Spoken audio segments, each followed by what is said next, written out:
Wing Chun techniques won't work unless you're at the right distance. That's an argument I've heard being said against the effectiveness of our hand techniques. And I totally agree with it. It makes complete sense. But to be fair, it's an argument that can be made against any technique of any system. Kicks won't work unless you're at the right distance. Punches won't work unless you're at the right distance. Elbows won't work unless you're at the right distance. A headbutt won't work unless you're at the right distance. The fact is that every technique, regardless of the style, has its optimal distance and angle of execution. So today, we'll talk about how we Wing Chun practitioners train to maintain proper distance for our hand techniques. And in doing so, we'll also be covering some key concepts that must be understood in order to properly apply the Wing Chun idiom Loi Lao Hui Song, Lat Sao Zik Chong. To demonstrate, let's use the classic Wing Chun bridge with Pak Da entry that is so often used to represent Wing Chun. And let's assume that the opponent is able to defend our initial strike. After the opponent parries the initial strike, if we're only talking in terms of distance and nothing else, there are two things that he can do to prevent us from continuing to strike.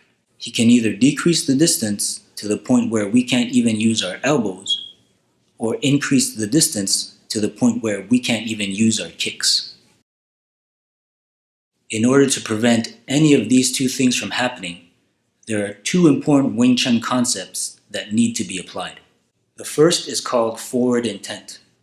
Now, forward intent can be described in a million confusing ways, but I would describe training with forward intent as training with the habit of taking up the smallest gaps in space between yourself and your opponent by moving forward whenever possible.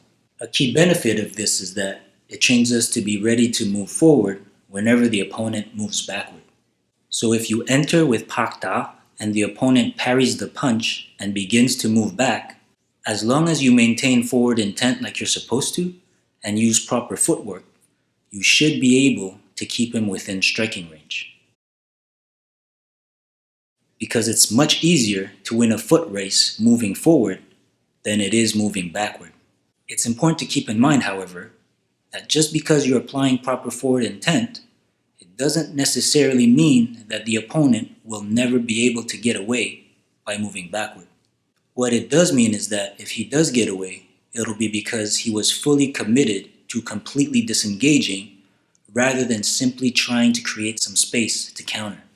Another benefit of training with forward intent is that we get used to constantly having to deal with forward pressure.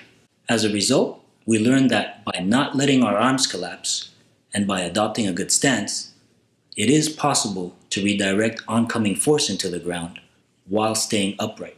Of course, you can also redirect oncoming force into the ground with your arms collapsed, but that would require you to lean forward more than necessary, which has many disadvantages, a few of which I've discussed in previous videos. So the second important Wing Chun concept that needs to be applied in order to manage distance successfully is to not allow your arms to collapse. In addition to the advantage I've just mentioned, by not allowing your arms to collapse, you also make it more difficult for your opponent to clasp his hands together behind your back or go torso to torso. In other words, you'll more easily be able to avoid getting into a clinch and avoid being taken down. So going back to our classic Pak Da example, if the opponent decides, after he parries the strike, that he's going to try to get into a clinch, you're going to make it much more difficult for him to do so if you can face the shape, maintain center line, and not allow your arms to collapse. If you found this video helpful, remember to hit that like button. And until next time, train well, and thanks for watching.